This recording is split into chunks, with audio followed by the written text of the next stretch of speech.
A lo largo de nuestra historia como iglesia, nosotros hemos tenido varias ordenaciones pastorales y diaconales.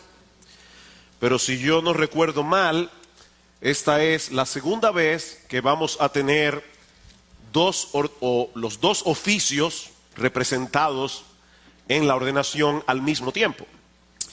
De manera que el reto que yo tengo por delante en esta tarde es poder dirigirme a Raúl y a Gustavo por un lado y a Sigfrido por el otro lado, con el mismo pasaje, en un mensaje relativamente breve. Y como el tiempo apremia, yo les ruego por favor que me acompañen al Evangelio de Marcos.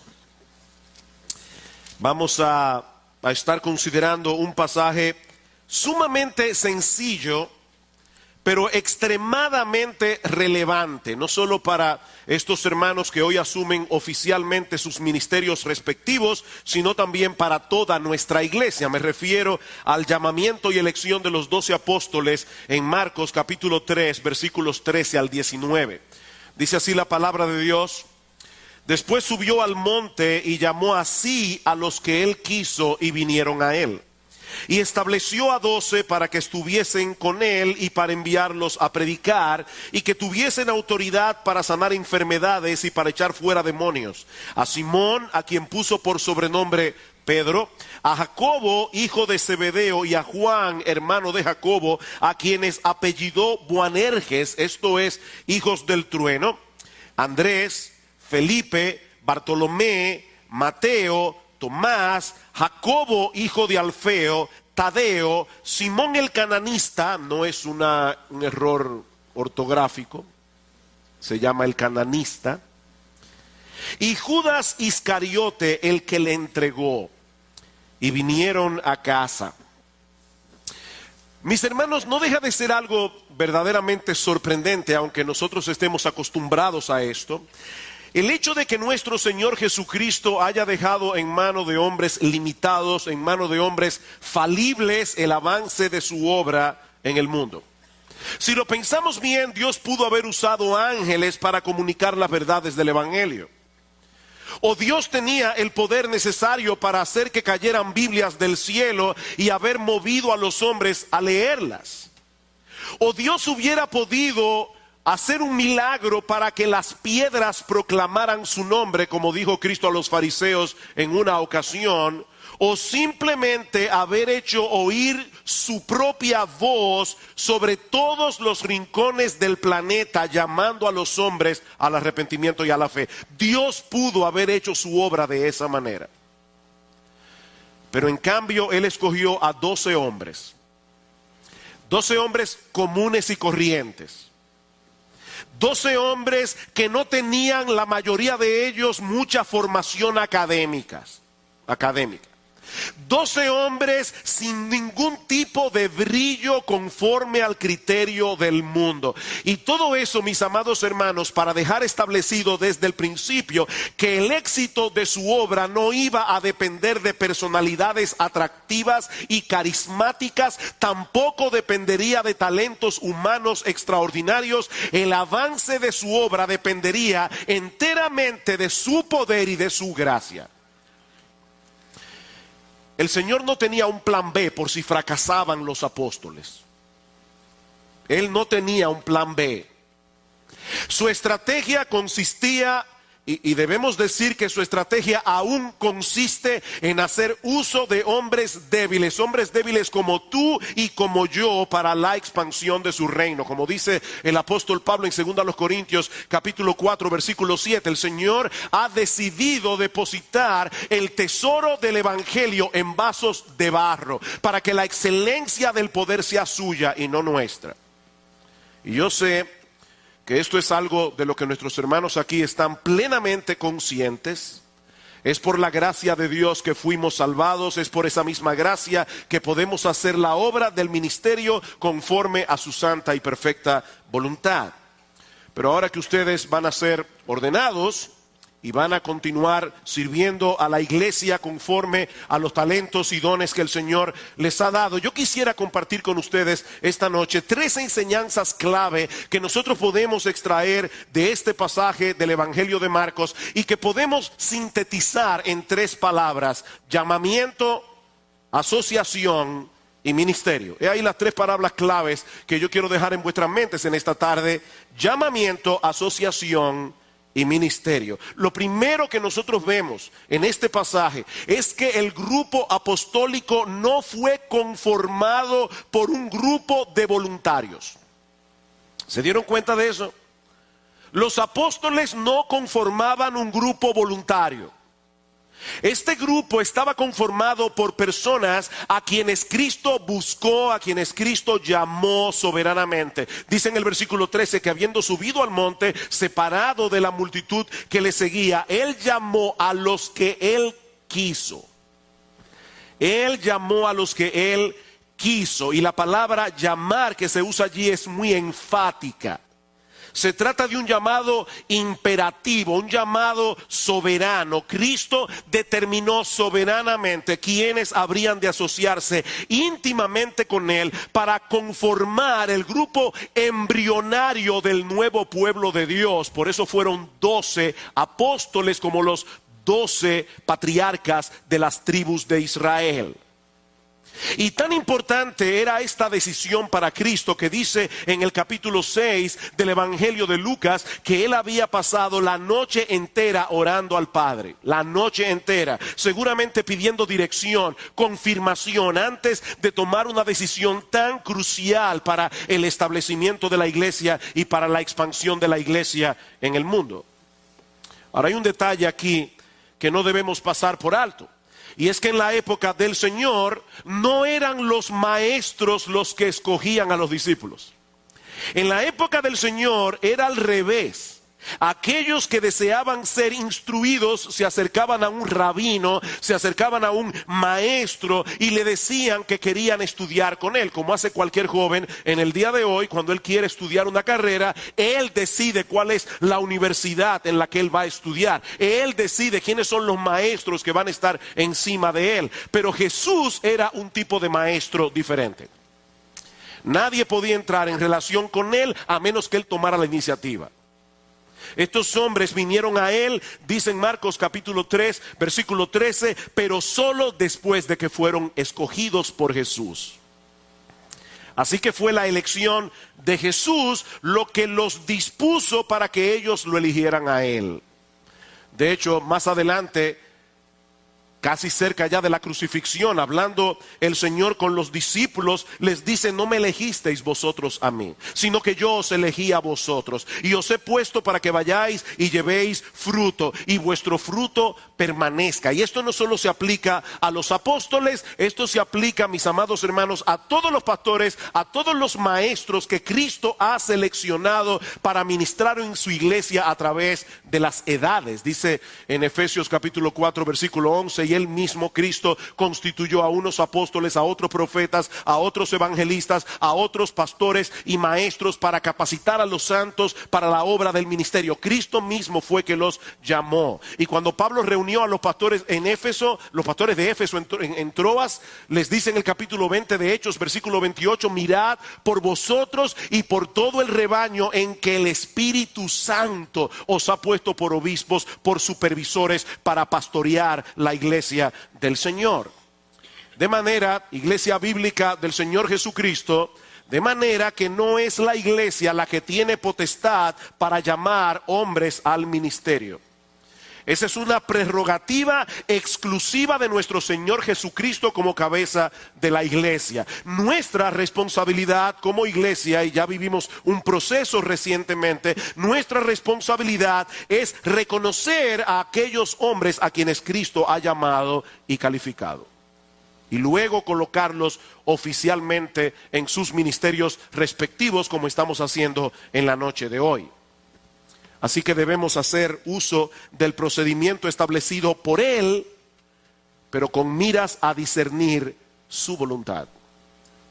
Es Cristo el que llama, y su criterio de selección definitivamente es muy variado en ciertos aspectos.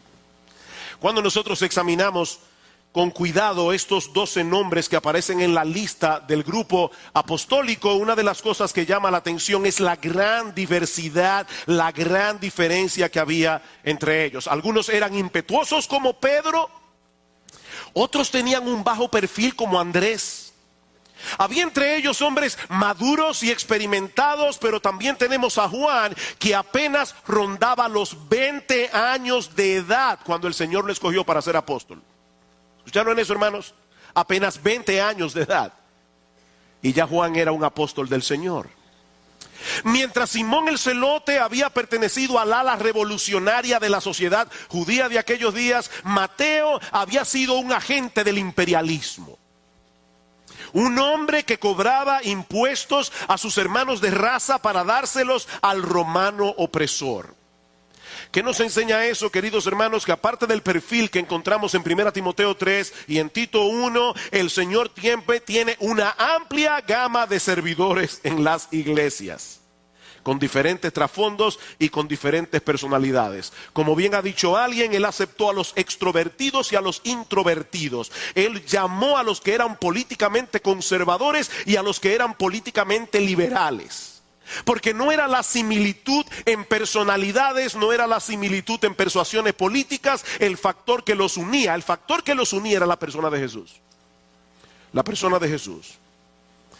Todos ellos, con la excepción de Judas Iscariote, consideraron este llamado como un privilegio tan grande que estuvieron dispuestos a dar sus propias vidas por la expansión de la iglesia y del evangelio de Cristo. El único del grupo que no murió martirizado fue el apóstol Juan. Pero todos los demás tuvieron que pagar con sus vidas el precio de su llamamiento. Y yo sé que alguien debe estar pensando: pastor, esa no es una nota muy alentadora en una noche como esta. Pero es una nota realista. Mis hermanos, nosotros no sabemos lo que el Señor tiene determinado para cada uno de ustedes en vuestros ministerios respectivos, pero puedo asegurarles de antemano que van a experimentar problemas, que van a experimentar desilusiones en el desempeño de vuestra labor. Es posible que lleguen días en los que van a querer tirar la toalla y no seguir batallando, no solo con los pecados de otros, sino también con vuestros propios pecados al tener que lidiar con las dificultades propias del ministerio. Pero ¿saben qué, mis hermanos? Es la convicción de que fue Cristo mismo el que los llamó, lo que les permitirá mantenerse en su puesto de combate sin importar el precio que tengan que pagar por ello. Si hay alguien en las Escrituras que tiene un impresionante currículum de sufrimiento aparte del Señor Jesucristo, fue el apóstol Pablo. Un impresionante currículum de sufrimiento. Cuando vamos a 2 Corintios capítulo 11 y Pablo comienza a narrar todas las peripecias que tuvo que pasar durante sus viajes misioneros, hay una palabra que se repite una y otra vez: peligro. Peligro, peligro de río, peligros de ladrones, peligro de los de mi nación, peligros de los gentiles, peligros en la ciudad, peligros en el desierto, peligros en el mar, peligros entre falsos maestros. Si hay algo claro en este pasaje es que el ministerio es peligroso. Si algo yo puedo sacar, ¿verdad?, de este pasaje, es que el ministerio es peligroso. Aunque no todos van a sufrir en el mismo grado ni del mismo modo, no podemos olvidar que somos siervos de Jesucristo. Y a Jesucristo se le describe en la Biblia como varón de dolores, experimentado en quebrantos. Él tenía experiencia en quebranto. Y el siervo no puede ser mayor que su Señor. Dice en Juan capítulo 15, versículo 20. Así que, mis hermanos, si en algún momento les dan deseos de renunciar y salir corriendo, busca 2 Corintios 11, léelo con detenimiento y pídele al Señor que te dé la misma convicción que le dio al apóstol Pablo y que le permitió perseverar haciendo la obra del ministerio en medio de grandes tribulaciones. ¿Saben cuál fue el secreto de Pablo? Escuchen la introducción de su carta a los romanos. Pablo, siervo de Jesucristo, llamado a ser apóstol, apartado para el evangelio de Dios, que él había prometido antes por sus profetas en las escrituras acerca de su Hijo, nuestro Señor Jesucristo, por quien recibimos la gracia y el apostolado para la obediencia de la fe en todas las naciones por amor de su nombre. Así que no fue por la voluntad de una iglesia ni de una junta misionera que Pablo fue designado para llevar el evangelio al mundo gentil. Fue Cristo mismo el que lo llamó para llevar a cabo esa labor. Es por eso que él dice en Romanos capítulo 9, primero los Corintios, capítulo 9, versículo 16, pues si anuncio el evangelio, no tengo de qué gloriarme, porque me es impuesta necesidad, y ay de mí si no anunciare el evangelio. En otras palabras, este llamado no es negociable. Tenemos que hacer lo que tenemos que hacer, sin importar el costo, porque Él tiene derecho a hacer su voluntad sobre nuestra voluntad. ¿Escucharon eso, mis hermanos? Él tiene derecho a hacer su voluntad en nuestra voluntad, porque para eso Él es el Señor. Y aclaro que eso no se aplica únicamente a Raúl, Gustavo y Cifrido. Esto se aplica a toda la iglesia. Esto se aplica a todo verdadero creyente, a todos los que Él llama a salvación. Mis hermanos, si somos realmente seguidores de Cristo, su voluntad debe estar por encima de nuestra voluntad. Y todos recibimos el llamado de seguirlo a Él, ¿verdad? Sígueme, sin importar a dónde nos guíe ese camino en lo personal. Es seguir a Cristo, a dónde yo no sé, a dónde Él quiera.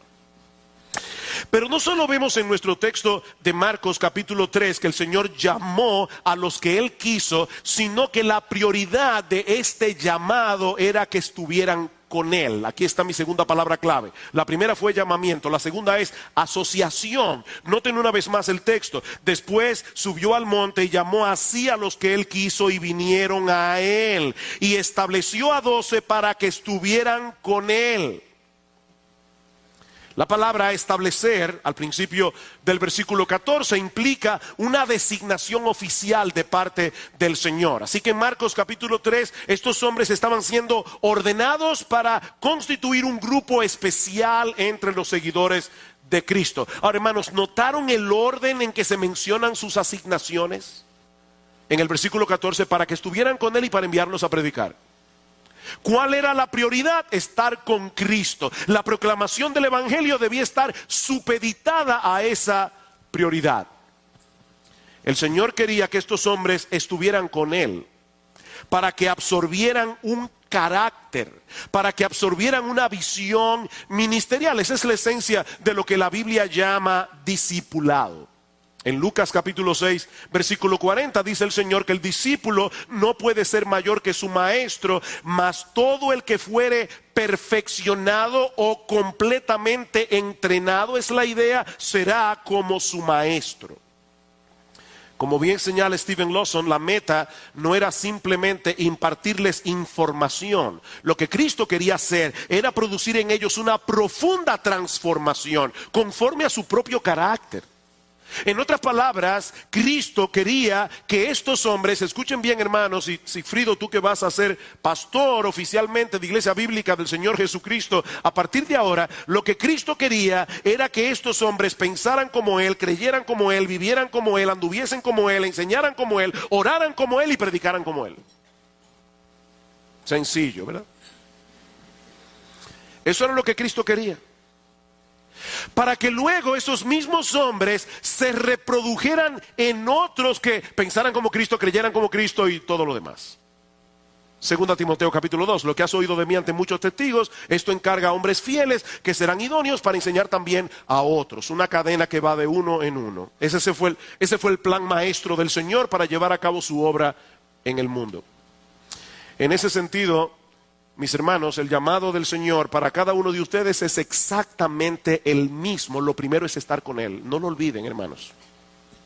Lo primero es estar con Él.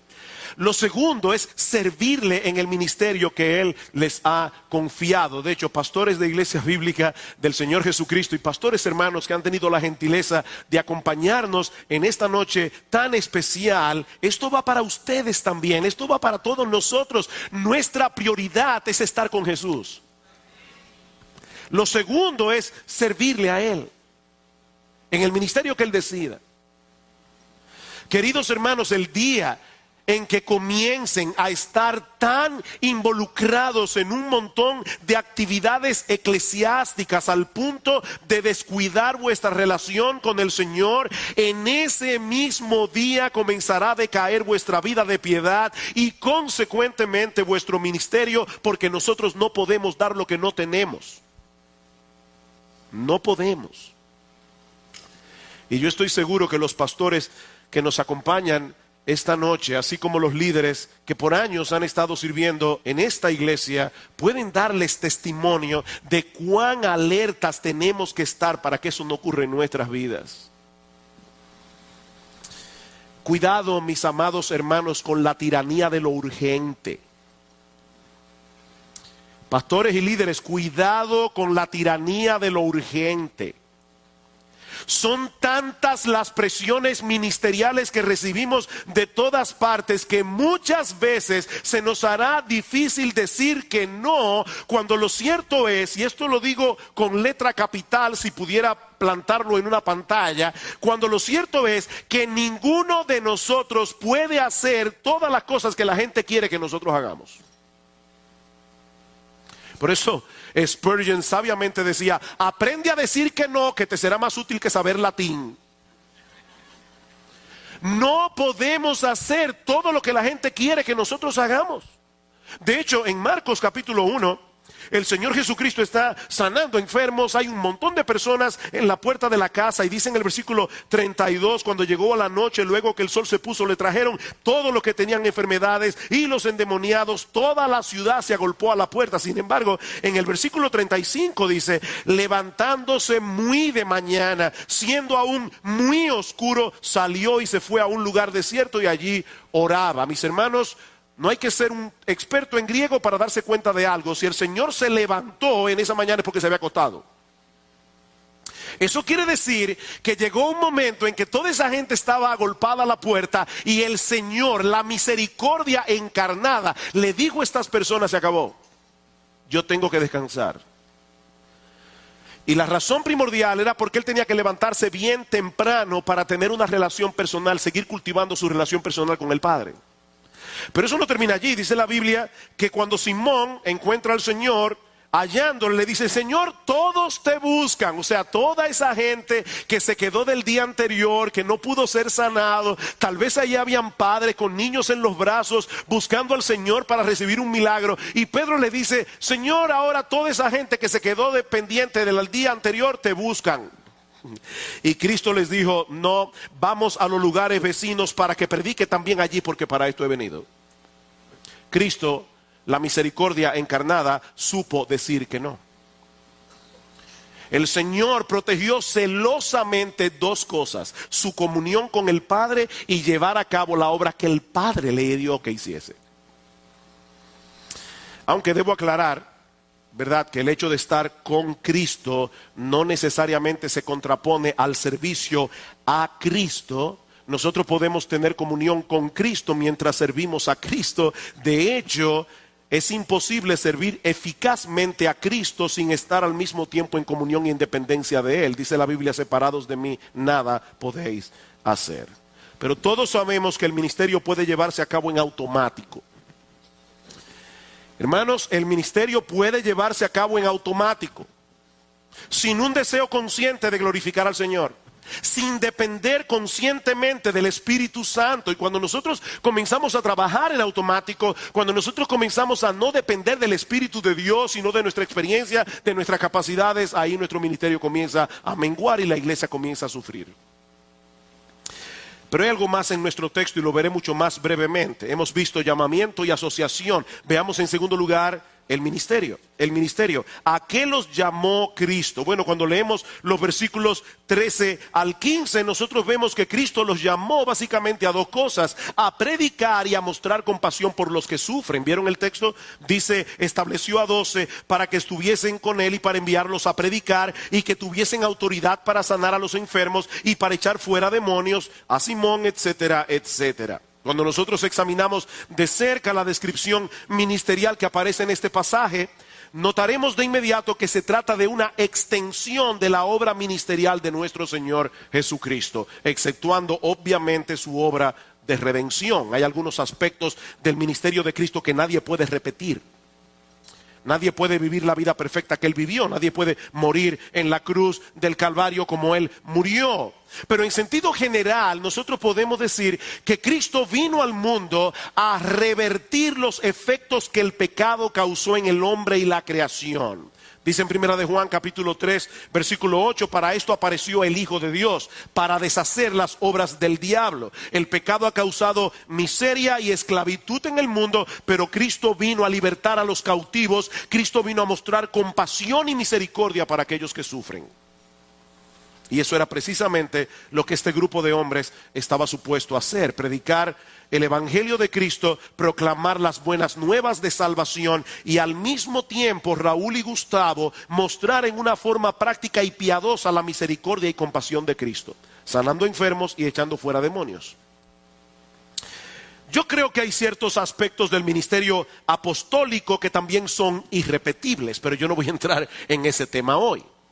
Sin embargo, al mismo tiempo yo creo que la iglesia de Cristo, de todas las edades y de todas las generaciones, está llamado a hacer exactamente lo mismo: predicar la palabra de Dios y manifestar a través de obras prácticas y tangibles la misericordia y la compasión de Dios. Y estos dos aspectos ministeriales, mis queridos hermanos, son los que a partir de esta noche ustedes asumen oficialmente. Sigfrido, ¿cuál es el centro del ministerio pastoral? La enseñanza de la palabra de Dios.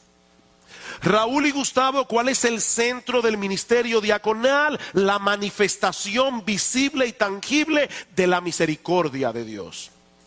Eso no quiere decir que los diáconos no puedan enseñar y que los pastores no deban manifestar misericordia.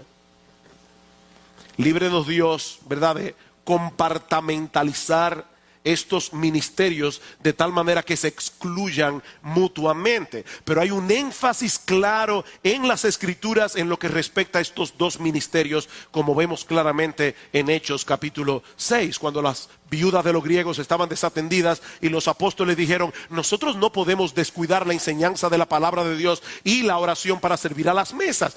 Busquen entre vosotros hermanos que se encarguen de este ministerio. Y aparentemente allí nació el ministerio diaconal. ¿Cuál es el propósito esencial por el cual existe el diaconado? ¿Es únicamente ayudar a los pobres y a los necesitados de la iglesia? Bueno, si fuese solo eso, sería una labor encomiable, pero lo cierto es que el diaconado es mucho más que eso. Por un lado, mis hermanos, ustedes han sido llamados a mostrar el carácter compasivo y bondadoso de nuestro Dios. Y por el otro lado, ustedes han sido llamados a descargar a los pastores de ciertas labores, de modo que nosotros podamos dedicarnos por entero a la labor pastoral, como vemos en Hechos 6. Cuando los diáconos hacen lo que tienen que hacer, no lo hacen en nombre propio, lo hacen en nombre de la iglesia y en última instancia en nombre de Dios. Ustedes están proclamando, mis hermanos, que el Dios al cual predicamos es un Dios lleno de bondad, es un Dios lleno de compasión, tan lleno de bondad y de compasión que envió a su Hijo, nuestro Señor Jesucristo, la segunda persona de la Trinidad, para librarnos de la miseria en que estábamos sumidos por causa de nuestros pecados. Los pastores estamos llamados primariamente a predicar y a proclamar el mensaje del evangelio, mientras los diáconos manifiestan el corazón misericordioso que hizo posible semejante redención. Cuando ambos ministerios funcionan armoniosamente, cada cual llevando a cabo su función primaria, proclamaremos el evangelio con nuestros labios y lo respaldaremos con nuestras obras de misericordia. De más está decir, y con esto ya concluyo, que ninguno de ustedes podrá llevar a cabo el oficio que se les está encomendando en esta noche en vuestras propias fuerzas. Pablo dice en 2 Corintios capítulo 3 que si alguna competencia tenemos como ministros del nuevo pacto, esa competencia proviene de Dios. Y eso, hermano, nos llama a nosotros a orar fervientemente por estos hombres débiles. La buena noticia es que el Señor no nos ha enviado desarmados al campo de batalla. Los recursos de su gracia estarán disponibles día tras día tras día. Y déjenme decirles algo. Es muy probable que en aquellos días en que se sientan más débiles y a punto de desmayar, y ustedes van a sentir eso en algún momento, es probable que en esos días la provisión de su gracia sea más abundante. Ahora bien, como no todos los días se tiene la oportunidad de ordenar para el ministerio pastoral al esposo de una de nuestras hijas, por favor, permítanme decirle algo a Sigfrido y a Stephanie esta noche. Solo el Señor sabe cuán especial es para Gloria y para mí verlos a ustedes sirviendo al Señor como lo hacen en la iglesia. Y el gozo que nos da el hecho de que Él os haya escogido y te haya escogido a ti, Sigfrido, para ser pastor en esta congregación que tanto amamos. Como hemos visto hoy, el ministerio no se transmite por herencia. Es un llamado soberano de Jesús y Él lo quiso así. Nuestra oración al Señor por ti, Sigfrido, es que te mantengas siendo fiel a Él en el desempeño de tu labor ministerial, pero sobre todo en tu propia relación con Cristo. De tal manera que con el paso de los años tu aprovechamiento sea manifiesto a todos, como le dijo Pablo a Timoteo en su primera carta. Y en cuanto a Stephanie, obviamente, que el Señor le conceda seguir siendo la ayuda idónea que tú vas a necesitar como siervo de Dios, pero sobre todas las cosas como un cristiano común y corriente que trata de ser coherente con el evangelio que predicas. Que el Señor les conceda la bendición de servirle con fidelidad y perseverancia por muchos años y ver a vuestros hijos, a nuestros nietos, creer en Cristo, amar a Cristo y servir a Cristo con pasión. Me toca orar esta noche después de la administración de la palabra y extrañamente yo no voy a orar por ellos. Eso le toca a otros pastores en el momento de la ordenación. Yo voy a orar por ustedes como iglesia. Y vamos a pedir al Señor en oración que nos dé como iglesia la gracia para recibir estos dones, la gracia para aceptarlos como regalos de Cristo, la gracia de apreciarlos. La palabra de Dios dice: tened en alta estima a los que os presiden, tenedles en alta estima. Entonces mi oración por la iglesia es que el Señor nos conceda ser una iglesia, seguir siendo una iglesia que estime, ame, ore, sostenga la labor de sus líderes.